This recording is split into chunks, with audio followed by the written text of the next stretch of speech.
What drives someone to throw a small fortune at a completely obliterated supercar that has been rotting in a salvage yard for 3 long years? To the untrained eye, it was just a twisted, mangled heap of metal, but underneath the crushed panels lay the bones of a legend, a 2017 Nissan GTR, the infamous Japanese giant killer, engineered to humble European hypercars 4 times its price.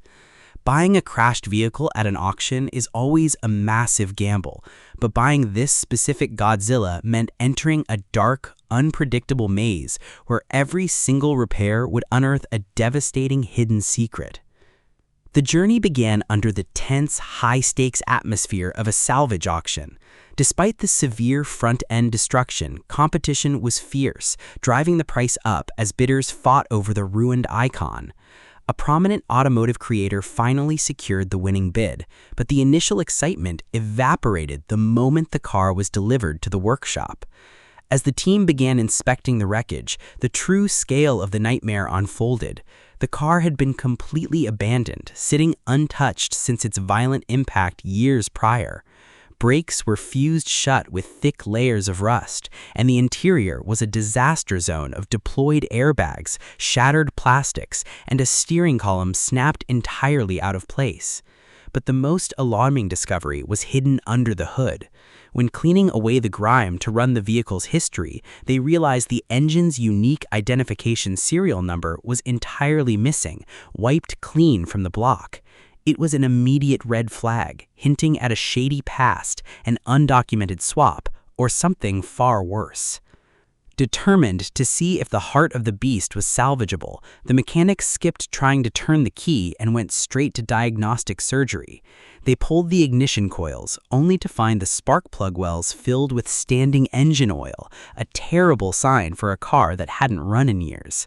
An endoscopic camera was lowered into the cylinders, revealing a mix of clean pistons and ominous pooling fluids.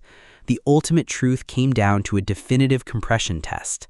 The first cylinder pumped a healthy 12 bars of pressure, offering a fleeting moment of hope, but the illusion was shattered instantly on the next turn. Cylinder 2 barely gasped out 3.5 bars, indicating a cracked wall or a broken piston.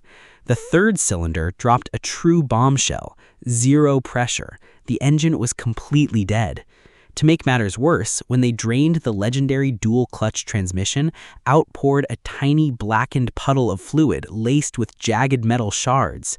The gearbox had suffered catastrophic oil starvation during or right before the crash, effectively turning the entire drivetrain into expensive scrap metal. With the mechanical components declared a total loss, the teardown shifted to the structural frame, revealing an entirely new level of damage. The front impact beams were severely twisted out of alignment, requiring heavy industrial tools to cut away the ruined metal sections. The team began stripping the interior panels to access the rear chassis, only to uncover an entirely unexpected act of sabotage. Someone had broken into the car while it sat in storage, completely ripping out the rear passenger seats to steal the entire fuel tank and high-pressure fuel pump assembly. Godzilla hadn't just been crashed, it had been pillaged. Now the build required tracking down rare, expensive fuel system components just to get the chassis complete again, all while waiting for a massive shipment of replacement body panels, structural reinforcements, and suspension arms to arrive. Resurrecting the broken heart of the GTR meant sending the bare engine block to a specialized machining workshop. Technicians meticulously measured every single cylinder bore, checking for microscopic deviations caused by the impact before honing and polishing the metal back to factory perfection. Back at the garage, a massive assembly process began. Every single internal component, from the heavy-duty main bearings to the piston rings, had to be replaced with brand new parts, given the sheer amount of friction and wear the old system had endured. The cylinder heads were rebuilt, the dual turbochargers were bolted back onto the block, and the intricate timing chain system was carefully calibrated. One tooth out of place would mean instant engine destruction on startup. After weeks of continuous labor, the completely rebuilt twin-turbo V6 was finally lowered back into the freshly painted engine bay.